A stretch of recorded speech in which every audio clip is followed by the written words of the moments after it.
And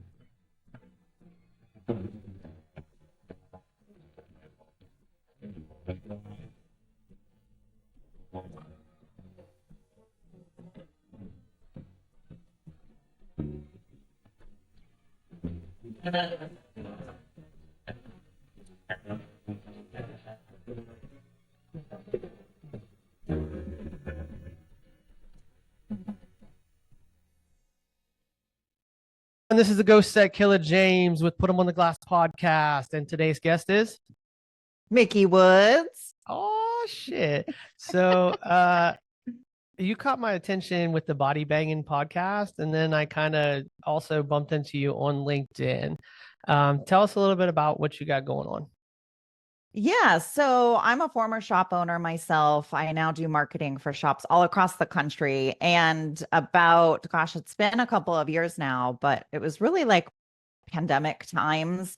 And I really felt a burden for shops needing help. I felt like everybody was trying to drink out of a fire hose, like so much information. And I thought, how can I help? I see an issue. How can I help? And so I felt this burden to create something that would help shop owners, shop managers, techs, whatever, anybody in the shop take information in bite-sized pieces where they could take at least one thing and take it back to their shop. So I created the Body Banging podcast that we have today. Yeah. And that's where we're at. Now we got that going.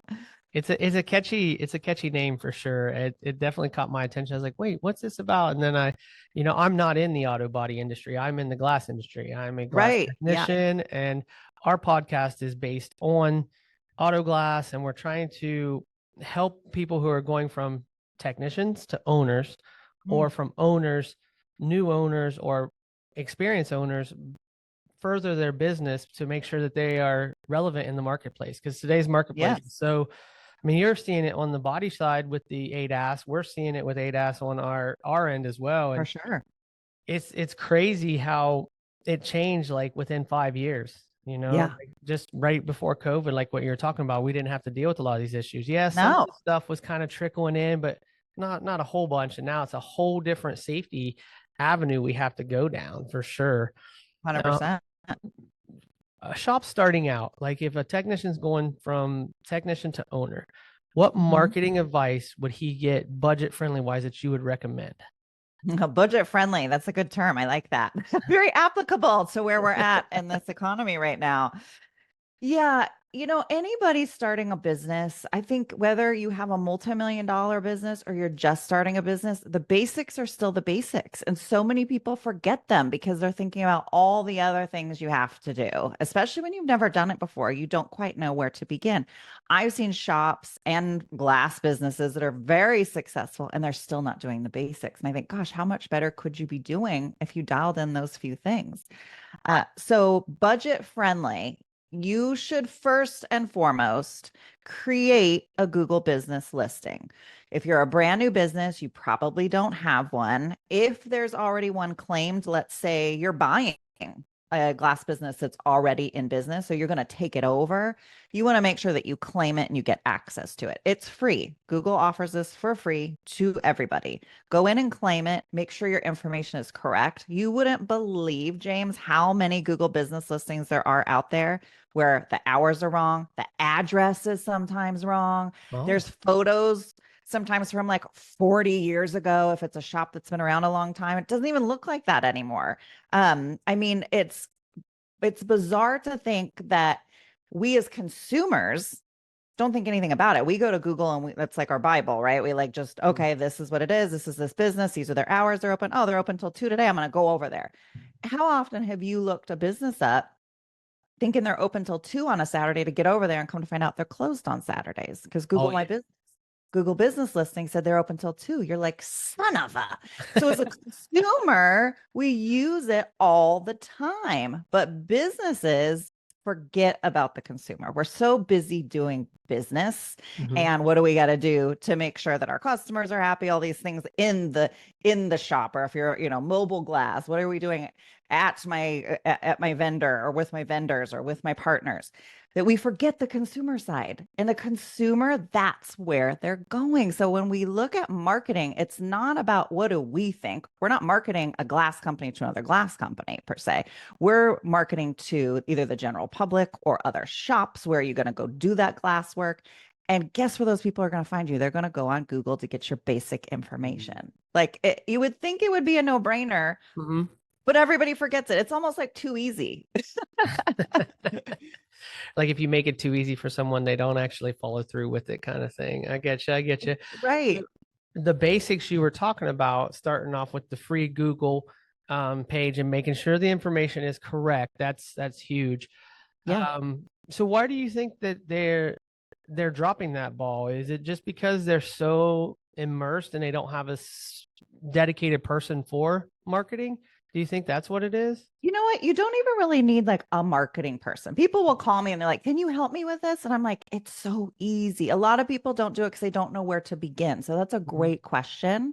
So anybody can go to business.google.com. You can put it in your show notes, business.google.com, and go in there and claim your listing, log into your listing if you already have one. And it's super easy. They make it very easy to go in and update your hours, add some photos, make sure your address is correct, your phone number being correct. I've called businesses before where the phone number just goes straight to voicemail, and it's like, oh, because we changed our number 5 years ago and nobody ever updated it. Mm. So it's one of those things that I think, A, they don't know how to access it. Oftentimes when we don't know what to do, we do nothing. Mm-hmm. So this is how you do it. So now you can take that off the plate. You can't use that as an excuse anymore. Gotcha. Gotcha. Like that, there's that freeze of, I don't know what to I do. do. Yeah. Yeah, and you're just pretty much laying it down there for them to do the Google thing. Now, how important is it for a new business starting out to have a website? And is all the drop and drag websites worth it, or should you spend the money to get a personalized website? Yeah, excellent question. So I would say for if you're just starting out to keep your costs down, you can certainly have something basic. It does not have to be elaborate. And this is for any business. A lot of owners feel like to be hugely and wildly successful, I've got to spend $10,000 and have a website. That's not the case anymore. They have like you're saying, they have the drag and drop builders that you can do if you have some knowledge. Now, what I will tell you is this, here's the caveat. Mm-hmm. I do not recommend people build their own websites because you don't know the platform. It will take you hours and hours and hours and hours, and your time is worth something. Mm-hmm. It's not free. You could be going and working on a vehicle. You could be installing new glass. You could be finding another shop to do sublet work with. There are other things you can spend your time on. So A, don't spend the time learning this platform. B, people can tell. We live in a very visual world right now. We're on Instagram. We're Mm-hmm. on all these sites where it's images and video, images and video. There's barely any text anymore, right? People can see from a mile away things that are done professionally and things that are done janky, like, yeah, my brother's in high school and he's taking this graphic design class and he threw it together. And if you're thinking about it, businesses, we want to put ourselves out there as being the professionals of what we do, that we're Yes. the best of the best. That's why Mm-hmm. you want to hire us. That's why you want to pay for us. So then why would you turn around and have a website that's super janky? That's like, Mm-hmm. oh boy, this guy, I mean, this looks like it was done by a 12-year-old. Like now I'm going to go spend thousands of dollars to have this guy who now, especially with ADAS, needs to be highly technological to be Mm-hmm. able to handle all of my glass needs for my very advanced vehicle. But the website looks like this. People are going to have an aversion to that. It doesn't match up. It doesn't line up. So I would say if you can find somebody to assist you that knows what they're doing. And a lot of these drag and drop companies, they have people that you can hire to do it. You can go on Fiverr, there's Upwork, there's all kinds of places you can go. Ask for a portfolio of the work that they've done before. Make sure that it looks good and invest a little bit of money to have something decent. It doesn't need to be elaborate, but it does need to look good. You want to, unless you don't want to look professional. Mm-hmm. If you want to look janky and you don't care, by all means, build it yourself. But I'm telling you, your consumer will know the difference fast in milliseconds, subconsciously. They will know this is not a professional site. They know it. So with Facebook and the Instagram and everything, their shop, they want to have that social media. Right. But if they advertise on Facebook, like in Marketplace and things like that, that kind of to me reeks bottom feeder. So do they want to stay away from that, or is that some way to get into the advertising? It really depends on the market. It depends on the business, the shop. It's really what works for some businesses doesn't work for others. So sometimes you need to play with it and see what is best. If you're not getting any results from it, this wasn't good for you. We'll see people that have businesses in smaller rural areas, and they can do things like that and maybe put an ad out in like a mom's group on Facebook or an ad on Nextdoor app or something like one of those things and get really great results from it. Where if you're in a bigger city that's more populated with a lot of competition, yeah, you're right. Then it looks like these are the guys that are just maybe they just don't do that good of work, especially when you're offering to like 50% off, like these crazy discounts. It just reeks of desperation. You're like, oh boy. So knowing your market is important. And I always say people can call me and get advice for free. I'll give you my link if you want to put it in the show notes. Even though, yes, I specialize in collision, business is business. So they can always call if they are like, hey, I was thinking about this. What do you think? But I would say for the most part, those types of things, yeah, you do want to stay away from it, but you can always try it. It doesn't hurt to try. I'm a big believer in testing. Test it because we don't know what we don't know. So test it, throw a little bit of money at it if you're going to be spending money on advertising and see what you get back. And then that's oftentimes when people are doing it on their own where you find your sweet spots. So I'm a shop. I invested in the website. Website looks good. My social media is strong. I have decent amount of followers. I have a professional look out there in the public. Where would I go for market research to grow my business even further, especially if I'm trying to, scale? Well, there's a couple of things you can do, especially in the glass business. You have like a very interesting niche because it's not just, like for the collision side that I'm in, we're not purchasing from other collision shops. Like we're going after dealerships. Now, that's something maybe a glass company can do depending on the dealership, depending on what they have capacity for. So what I would say is knowing your revenue streams and going after those revenue streams. So we've got number one, we've got the customer, right? If you have a standalone building, if you're not just a mobile glass company and you have a building where customers are going to come in, or even if you are mobile and you're going to go out, you've got your regular everyday Joe Schmo customer. So there's a lot of different ways to get to that person. And this is where talking to somebody that knows the industry and that knows your demographic is really helpful. But there's that stream. So recognizing your streams, I think, is first. The other stream is potentially going after partners like body shops or even potentially dealerships or things like that. So recognizing what those are, and then you can use good old Google to find those types of things in your area and create. I always say a goal without a plan is just a wish. So we can have all these fabulous goals, but if you don't have a plan or a strategy, ain't nothing going to happen. It's most likely sheer luck. The lightning bolt is not going to strike. So I would say do your own research of the types of things you want to go after, which category it is, and then use the resources at hand, whether it be Google, whoever else you have in your industry that would be like a good vendor partner. Oftentimes suppliers are really great. They have great data to know who's purchasing the most X, Y, or Z. Reach out to them and then make your list of, okay, this is my attack. I'm going to go after this, and then I'm going to go after this, and then I'm going to go after this, and prioritize which one you're going to push on first, but have a plan of attack. And I think, again, we fall into people don't know what to do, so they do nothing. But if you have a plan, then you can start marching that ball down the field. Okay. And that's amazing advice because, as being just a technician myself, Mhm. I don't see that part. So this is very interesting to me. Now, the one thing I am seeing a lot of, and I mean, you may have better advice on this, is like, I'm a company, I'm bigger, I'm ready to do some more advertising. How important is it to maybe put a commercial together to be on your streaming service in the local area, like a Netflix commercial or a Hulu commercial or a Tubi commercial or something like that? Is that something we could just probably should stay away from, or is it something that we should do? Yes, commercials were really big back in the day. I felt like radio spots, commercials, like huge, right? Yeah. And for some areas that still works really well. Again, if you're in a really small rural area, I have a client who has a radio jingle they've had for years, and I help them create like a new, fresh one every year. And it's on the main radio stations in their area, and people know it. They love it because it's a Mhm. small little area. For any other business, that is not going to work. For any of my other clients, chances are that it's just not going to do much of anything. And it's really hard to calculate the ROI, the return on investment.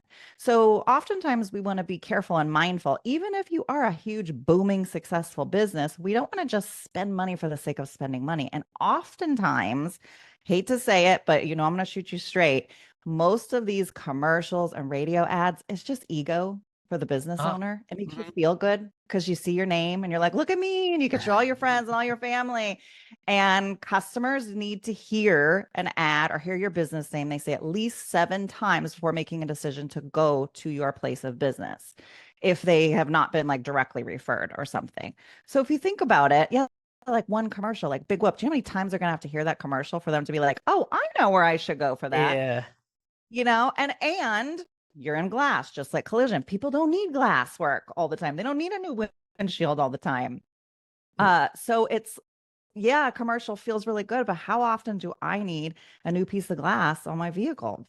Not that often, right? So Mhm. we really, I would say, spend your money on the places where it's really going to move the needle, where you're really talking to the people that need glass today. In sales, we call it the sales funnel. Like right high up at the top, you know what a funnel is, but high Mhm. up at the top, these are people that may need your services later, eventually. And as we get lower and lower and lower, that's where they convert into actually coming into the shop. We want to be, when we're doing marketing, market mainly to that lower part of the funnel where they're ready to go. They need you, they need your service. Let's go, let's make the decision, because you're going to convert those much higher than somebody who may need glass one day, may need glass repair one day. Like that's a lot of money you're going to spend on.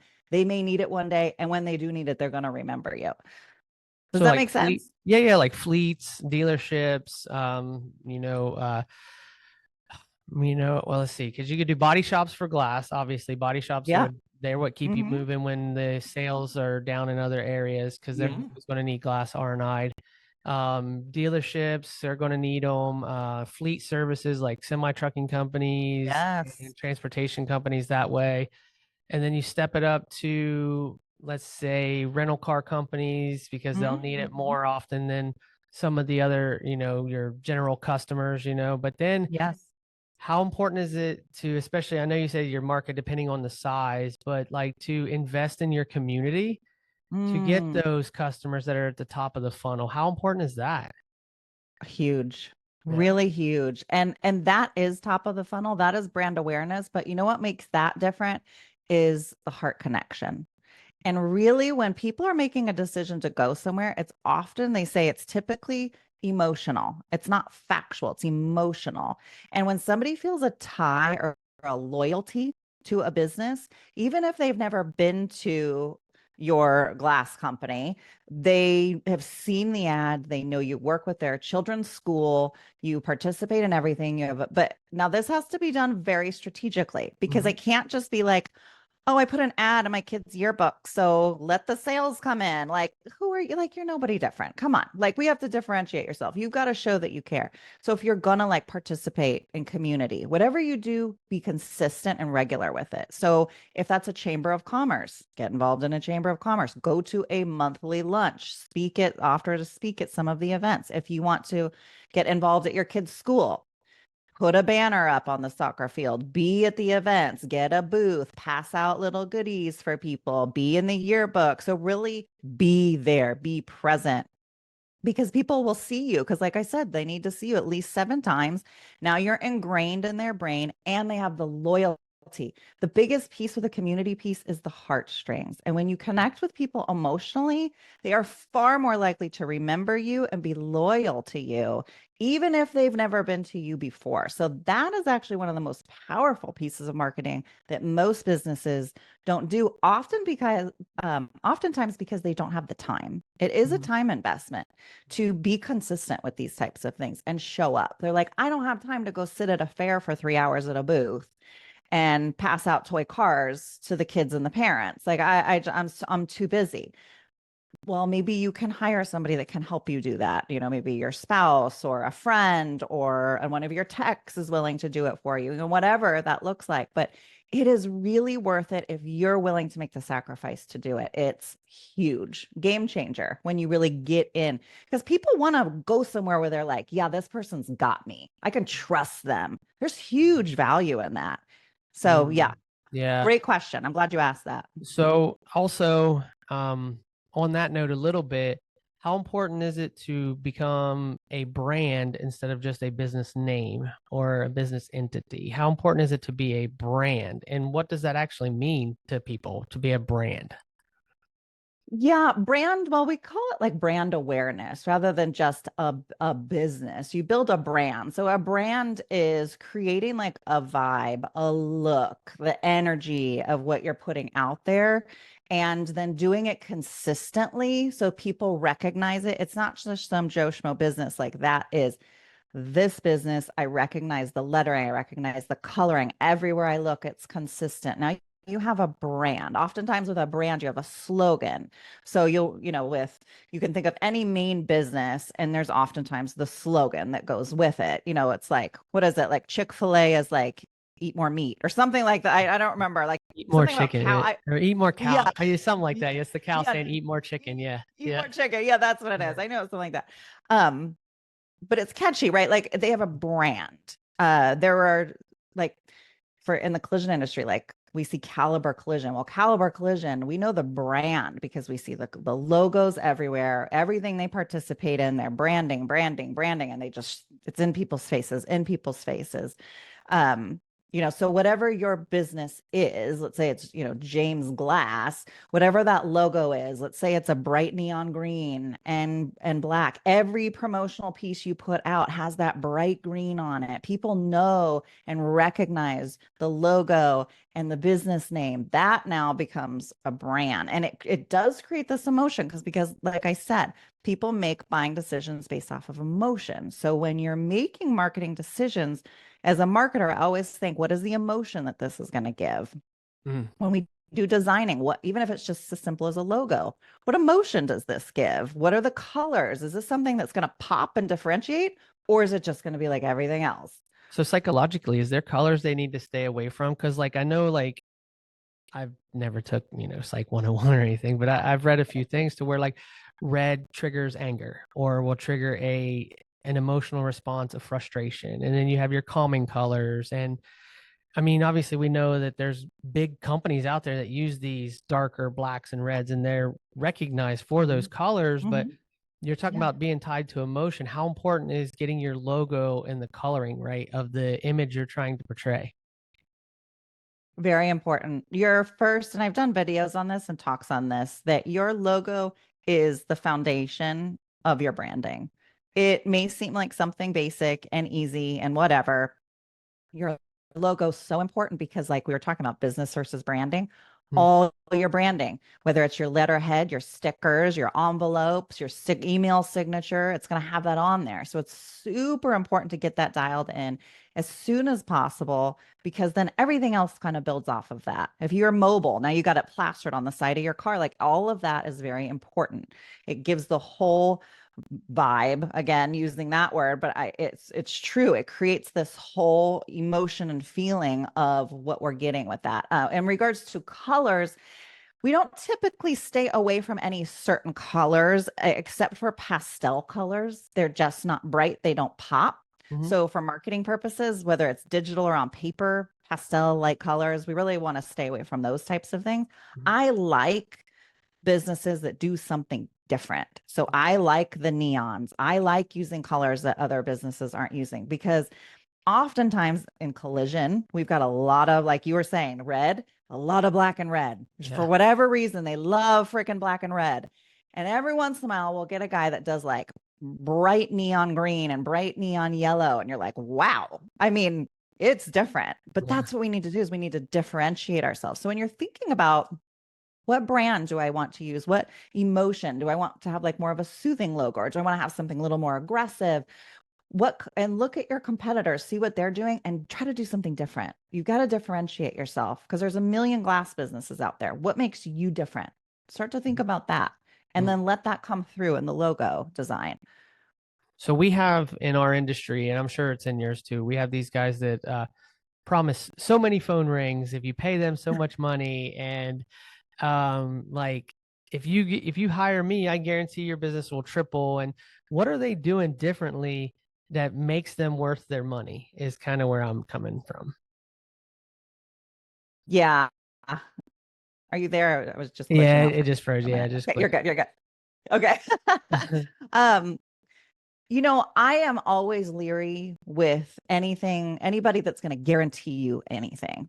And I do marketing. This is what I do all day, every day. And most of it is digital marketing. And if I were to ever say, I will guarantee you a certain number of leads, for me, that would be foolish. I have no control over Google. I have no control over the demographics in their area and their buying patterns and habits.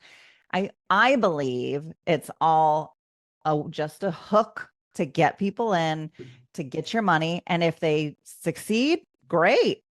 And if they don't, they already got your money and you're probably in a 3 to 6 month contract. Well, it's like one of those things that's, for me, if you're good, you don't need to provide a guarantee. And I am all about transparency. And I would hope that other marketing companies would be too. Like, I'm going to do my dang best for you. I cannot guarantee a certain number of leads. This is the average number of leads we often see. And we're going to know once we get into it, because you don't know. You just don't know in marketing what you're going to get and what type of results you're going to get until you actually do it for that business in that location at that time of the season. So to guarantee things, I think it's always a red flag when I see that kind of stuff. It's a great sales technique, but I'm not a fan. So you get a new client, they come to you, one of our glass shops come to you. What does the first conversation with you look like? I know you've been laying it out for us, but let's hear it. The first conversation with you, when someone gets a hold of you, what is the first conversation you have with them? We're going to talk about your business. Where's your business at? What does that look like? How many people do you have? How is the flow of business right now? And then what are your goals? What are you wanting to do? What are you looking to do? What have you done in the past? What are you currently doing for marketing or sales or anything like that? So really for me, it's about every business that calls me, every shop that calls me, it's different. Everybody is a little bit nuanced. So there's no one size fits all. Oftentimes we have like the tried and true methods to get more traffic to a business, but the way we do it is going to be different based off of you specifically, like James and the way James runs his business and who James has on his team. How much more work can James handle? Because we also don't want to inundate you with work and then you're dropping the ball and you're getting negative Google and Yelp reviews. So yeah, that's important. First conversation. Yeah. First conversation is I'm going to learn about you, and we're going to talk about all about your business. Yeah, I like that dropping the ball thing, because I think that if you do hire somebody looking to scale and you don't have the manpower, that is just setting yourself up for the negative Google reviews and for the negative press. And even though they're talking about you in advertising, is it true that as long as they're saying your name, it doesn't matter if it's good or bad? No, not for a business like yours. No. Yeah, I wouldn't think so either. I think that would be kind of one of those things that if you're getting negative Google reviews, it's going to look bad on you for sure. For sure. Yes. Stay away from that. Let's stay away from that heat. That's not good. We don't want that. Don't. So one of the big things that I know a lot of shops are trying to push and we're trying to get behind is safety in our industry. How could we market to customer education for safety for what we do? Is there an approach we should be looking at to put it out there more for the customer to understand that certain shops are about safety and certain shops aren't? 100%. Yeah, we deal with this exact same issue in the collision industry. And I preach and I truly believe it's one customer, one guest, however you want to refer to them at a time, that we inform them and educate them one at a time. And at the same time, put that information on your website. If you have a brochure, you're talking with them about that. You've got a little flyer, like a little trifold brochure or something. And that's your main point. This is one of your main differentiators. We talk about what makes your shop, what makes your business different. This is one of those things. But if you don't educate, we're really in a society right now where they don't know. They assume they know, they think they know, but they don't recognize and realize that one glass company is not the same as the other one down the street. And if you Mhm. don't tell them, they'll have no idea. They're not just going to know. They're not going to know how to do the research, how to find out. So I would say be your own educator with every single person you talk to. Put it on your website, put it on your flyers. You can even put a line on your business card, create like a slogan or a tagline based off of it. The person that's answering the phone, depending on how big your glass business is, when a customer calls and they say, "Hey, I've got a Ford truck. The windshield just got cracked. I had a bird fly into it. It's wrecked. Can I make an appointment?"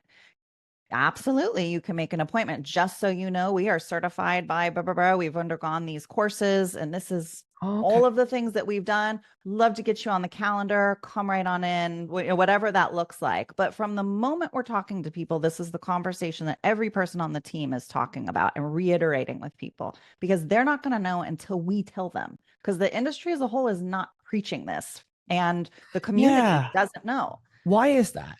I know this one's about marketing, and I apologize to go down this rabbit It's hole good. It's because all I good. don't I don't I don't script anything, so I apologize. But why is that? Why is every shop not, because it's in the glass industry too? Why are they not backing the safety part? I mean, it can't cost anymore, and it benefits the world if you're preaching and going about and chasing after the safety of your customers. Why do you think that is that they're not doing it? It's super frustrating. I really don't understand why it's not more of a priority for glass manufacturers, vehicle manufacturers. How are we not pushing this messaging out? To me, it's like an unforgivable sin that we're just like, this is life or death. Mhm. This ADAS equipment is literally life or death for people if it's not calibrated properly or calibrated at all. Yeah. And the fact that we're not putting this at the forefront of everything that we do, especially on the manufacturer side, to me, it typically ends up when I'm like, when things just don't make sense, I always say follow the money. And it typically leads me right to the source. And I have a funny feeling that it's some type of financial gain, that they don't want to ostracize those that are not abiding by the proper repair procedures. Gotcha. That Yeah. would be my guess. Yeah, cutting the legs out from the guys that are kind of backing them a little bit or helping them pad their bank accounts. Because Yeah, right. I know, because like we preach to our distributors to only sell to AGSC certified shops. That would be a barrier to entry to our industry. Is kind of what we were been pushing the last few months, at Yeah. least on my podcast. And there, most of them, what you get is, we're not going to not sell to somebody and lose the sale. And it's like, well, that piece of glass still needs replaced. Why not Yeah, just make it a reputable person that's replacing it? right. Yeah, I mean, I Yeah. guess, yeah, that's frustrating, isn't it? Because it So just, frustrating. yeah, because you're not going to lose that customer. They're just going to get the person who's doing it right, because that job still needs completed. That's right. So Yeah, I don't, exactly. yeah, and none of the distributors have actually wanted to jump aboard our Mhm. mission of entry. Like, you at least get somebody who's certified with the Auto Glass Safety Yeah, Council or as a member of the Independent Glass Association, so that way they can get, the barrier entry as some form of credentialing. It's not right. just a guy in the back of Exactly. a pickup buying it for $30, but Yeah. I guess they see the quantity of the glass they're selling, bringing in all that money, and they feel like if they do that, it's going to cut them off. But I don't think it would, because that job still needs done. Yeah, well, and like you just said it, it's the money, right? And we see in the collision industry side, and you probably see it in the glass side too, where the manufacturer has repair procedures for all of these things of the Mhm. way that it should be done. Then the dealership, we would think, would be a reflection of the manufacturer, but because they're independently owned, they're not. And so we have somebody in the service drive and he's getting paid by his buddy Jack, who owns the shop down the street, who's going to kick him back, who's not certified. Even though they sponsored a shop to be certified, they'll still send work to somewhere else and it's got to be money, right? Why else? Yeah. Why else? Has to be. What you said there is something I've been trying to drive home to a lot of people in the glass industry is, and the customers don't understand this. They think because the Chevy dealer down the street is who they're dealing with Chevy, and they're not. You are not dealing with Chevy. You're not dealing with the engineers who built that car. You are dealing with the mechanics who you hope have taken some form of GM training program, to at least understand, not just jumping on what is that? All data, not just jumping on all data right. to figure out how it's done. Yeah. But yeah, you're right. I think it is because the service writer might know somebody and it's not a certified shop. They don't want to spend the money on the certification because actually I've noticed, I don't know about the collision industry, but when it comes for like us, it doesn't take much to get in and be certified. Yes, you have to pass a test, but the actual barrier to entry is not that much. It's like $300 to $500 per shop, and then each technician gets a test. So many tests with that, the buy-in, so to say. And then, there are training manuals and avenues if you are a member to make sure that your technicians know the best practices and know how to do the job. And it just doesn't make sense that it's so frowned upon. It's like you're not a cool kid if you're part of the safety council or something. It's kind of what a nerd. It's kind of a weird thing to me because I don't know. I think that I would just think everybody want to jump in, but I'm not a business owner. I'm the technician who wants to further my career, who wants to further my education and pursue those. And I've just been lucky in my career that every place I've worked pretty much has allowed me to do so. And they've been part of the Auto Glass Safety Council, and we preach safety, but it's just kind of, you're right. It has to be about money. It has to be. Yeah. And I look at it the same way I looked at it when I was a shop owner is we have a moral and ethical obligation to our customers. And at the end of the day, once you know, you can't unknow. So as long as these shops, these glass shops know that a proper safe repair is XYZ, then you are purposefully declining to put your customer safety as your priority. And for me, that's a moral and ethical obligation. And I couldn't go to sleep at night if I knew that this was the right way and I was choosing to do it this way for the sake of what? For the sake of what? A few extra dollars, or paying a guy a little bit extra because now he's certified and he wasn't before, or getting out of my comfort zone. Like, well, I've just always done it this way. I don't want to have to take classes. I'll just keep doing it. That's what we see a lot is we've got, shop owners that have been doing it a long time. They're stuck in their way. I just don't want to deal with it. I know what I'm doing. I've been doing this for 25, 35 years. Why bother? Is that just a stubborn ego thing? Because that doesn't make sense to me either, but I see it a lot as well. I've done 1,000 installs. I know I've never had a problem. 1,000 installs. I never. Why do I need to change now? Well, because cars are changing and the times are changing and the technology is changing, and you're going to be yeah. It has to be. It's just all ego driven, isn't it? That's pretty much everything we do, right? Right. Well, God forbid people get uncomfortable.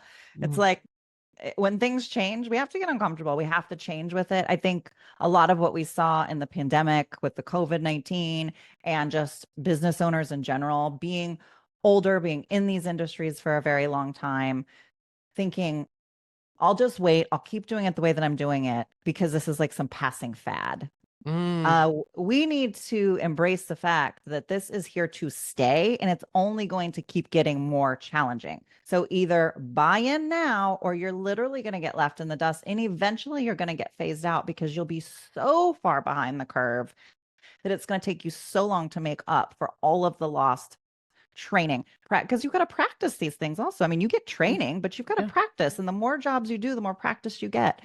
But I really feel like they think it's just a passing fad. They still think like, they'll get over it. Yeah, it'll be okay. I mean, how many people know how to let in a body panel anymore? That's old school way of doing it, and it doesn't And even a lot of welds now aren't done because of Yes. solvent pop. So you have to use urethane and everything that goes into, the whole procedural part of, a car. So it hits its crumple zones and everything, right? And Yes. the passing fad is it's a weird one to me that people see that, but one thing you touched on there that is like the practice. I see all the time people kind of hit up these training programs. How much are you actually going to learn in a week? What are you actually going to do in 2 weeks? What? Mm. Well, that's fine. You learn the information you need to know. Now you have to go practice it. You have to go put it in place and practice it and perfect it. Yeah. These Right. week-long classes, you're not going to be able to 100% do it. You have to take some of your knowledge back with you and then apply it in practice. So that's a very good way of looking at it. You have to practice even though you receive the training. Yeah. That's Right. very, yeah, I like that. And level 3 and 4. Well, we got some level 3s, but level 4 and 5, ADAS automated vehicles they're there, they're Mhm. here. They Yeah. just haven't been pushed yet. And when they start Right. pushing them, the margin of error without knowing your training and knowing your parts, and I do believe, and maybe more so in the auto body industry than the auto glass industry, but I see in the auto glass industry too, we're going to have to be multifaceted. We're going to have Yeah. to know how to do DTCs. We're going to have to Mhm. know how to trace down that. Then we have to be able to calibrate. Then we have to be able to provide an installation with tooling that is made for the newer vehicles. Cause, Mhm. like the new BMW, I think it is, or Mercedes, it has a projection screen at the bottom of it and it Yeah. projects up Mhm. onto the window. You're not going to be able to just spray water down in there to Yeah. use your express or your extractor looking thing. So then you have to use a cord tool and you have to use that cord tool correctly so you don't get into Mhm. wires. And so, those types of trainings that's very important. And are you seeing that with your body shop, like the collision side, that it's not just a technician anymore? They've got to be so multifaceted. Oh yeah, absolutely. The training is next level, and those that have the training have embraced the training. They're really so valuable to shops. I mean, shops will literally massacre each other to get to these people because they're so valuable. And one thing I wanted to just touch on real quick about not getting the training and not buying into this and doing the practicing as a shop owner, I'm very, very sensitive to this is the liability that you open yourself up to. Because Mhm. even if you're a glass person doing glass work at a body shop for that body shop, at the end of the day, if that body shop gets sued, and I've had clients where this has happened, where the glass was not installed correctly, it was not calibrated properly, issues have happened. There's been a lawsuit against the shop. The shop then comes after the glass company. So it's not, you don't get to hide behind the shield. And if you're not calibrating that vehicle properly and somebody were to have a tragic accident, guess who they're going to come after and sue? So also we have to be thinking about that. This is moral and ethical, but at the same time, you're opening yourself up for a massive liability. Yeah, yeah, How are 100%. we not afraid of this? Yeah, yeah, that's a very good point. How are you not afraid of the litigation that could come down towards you? Because it's got to roll downhill. It might Yep. start with the body shop, but Yeah. it's got to go. At the end of the day, the ultimate liable person is the person that installed it in their practices, not the glass shop owner, not the body shop owner, the technician that put the panel on, the technician that put the glass in. They're ultimately the one that's responsible. And it could come down to where the lawsuit gets all the way down to the technician Well, because they'll they're the involve ultimate. everybody. Yeah, I've seen these lawsuits and they'll literally name everybody they can get a hold of that was even in contact or even thought about that vehicle. And it's no fun. Yeah. It is no fun to have these lawsuits. I just had one recently. Well, I wasn't involved in it, but one of my clients in a body shop, it was for a Tesla. So, it's the Yep. entire glass panel, the Mhm. roof panel, and it was not installed properly. There was a rainy season and a storm blew in and it completely leaked. The whole inside of the vehicle was saturated. It had been sitting outside. The customer went away on a trip, came back, and there was all this water sitting. So now there was like a mold issue. I mean, this ended up being a very expensive lawsuit. So initially they went after the body shop, but it ended up being they were naming every single person. Once they found out the glass company, then it was the owner of the glass company, and then it was anybody and everybody was on that lawsuit. And nobody wants to be a part of that. Just do it right. Yeah. Learn how to do it right and do it. And mistakes will Oh happen, yeah. but let's let's hedge our bets and do the best we can. So we're not opening ourselves up. And if they find out that you said you did a calibration and you did not do that calibration, well, guess what? Now, again, liability. All It's, that's traceable too when it comes to the ECM yep, in the car. All of it's traceable. that's right. The last Yeah. calibration event's in there. The last person's in there, whether it be OE software or an aftermarket scanner. The ability to find out if you were in there or not is there, and what you actually Yep. did. If you got a Right. successful, or if you pre-scanned it, and you have a imaging process at module A, and you're doing a windshield, and it's out of pitch, and you're already getting a code, and then you just erase that code, put the windshield in, and then 2 weeks later that code comes back and that camera's not working correctly. They can see that you just erased the code and did the calibration. Right. They're not being like, well, you didn't trace it down. There's all this is traceable. It's like the black box of the car, just like the black box on the plane. Yes. So yeah, the liability part of it is huge. Yeah, that's a very good point to get training, and you can market that training, right? They can use that in Absolutely. marketing, right? Yeah. Yeah. That's what I'm saying. Showcase it that you are different. And then even when you're talking with people, if they're like, well, I'm going to go get some other quotes. Okay. Well, just to remind you, we are X, Y, and Z certified. If you go talk to anybody else, make sure. So then they are educated and can go and find out. And then oftentimes what happens is they will go and find out, and they'll come back to that original place and be like, you were right. They didn't know what Yeah, they were talking about. And exactly. now you've got a customer for life. Yeah, tell them, be leery of the guys that say, well, I set the glass right back in the exact same spot. I didn't unplug the camera. I just put it, and Yeah. it's exactly where it needs to be. Right. There's Yeah. no difference. So, well, we're coming up on about 50 minutes here, and I like to keep these to an hour so the guys and Sure. gals who are listening can do it while they're working or driving to the job or Yeah. just listen to it. Um, Thank you for coming on. This was an odd request. I'm sure you just got it out of nowhere. Like, who the heck? I love it.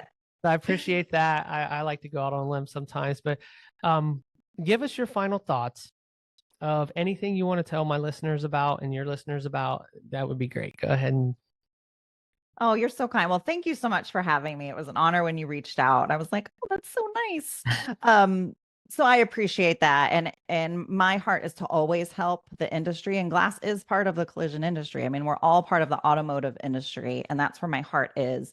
And my heart is for business owners and also people working in the industry. And then also for the consumers. My heart is really heavy for consumers because they don't know what they don't know. So everything we were talking about at the end of this podcast really hits home for me. And I see vehicles being repaired way too often improperly, whether that be the glass or the collision or whatever it may be, mechanically improperly repaired. And I think everybody needs to remind themselves, why are we doing what we're doing? It is not just to make our check at the end of the day. It is to help make a person whole and put them safely back on the road. And if we keep the main thing, and keep that as our priority, then the rest of our business will eventually be good. We can then go work on those pieces. But if we don't have our priorities set in place, we can market the crap out of our businesses. But if we don't have our priority as the correct main priority, which is our consumer, really, what the heck are we doing? First and foremost. Secondarily, do the basics for your business when it comes to marketing. Fill out your Google business profile. Claim it if there's one that's already there. Get the correct information. Get some photos of the front of your business, the inside, people smiling. People want to see people. So get some great photos of there. Update your hours. If you have holiday hours, remember, you're not operating out of a bubble. People are finding you online. So if there's a holiday coming up, go and put those hours on your website and on your Google business listing. Try to make that a habit of remembering that people are online now, and we oftentimes get caught up in just the day-to-day activities. So lastly, present yourself professionally. If most of the people that are listening to this podcast are the people that are certified, that are doing proper repairs, differentiate yourself by letting people know that and present yourself as being the best of the best. You are the top tier professional in your industry. Present it that way. Do not let your cousin who dropped out of high school that can barely draw a giraffe create your logo. Like, go get a good logo, invest the money. present yourself as a professional because people don't know. So they're going to go to somebody that looks the part. And then when they come in and you present yourself as the part and you're educating, now they know you're the real deal and you're differentiating yourself. So it's not a whole lot of things that you got to do, but you got to do the core pieces and the rest then builds off of that. That's awesome. Thank you so much again for Yeah. being on. And everybody, you got a gem on this podcast. So thank you so much again.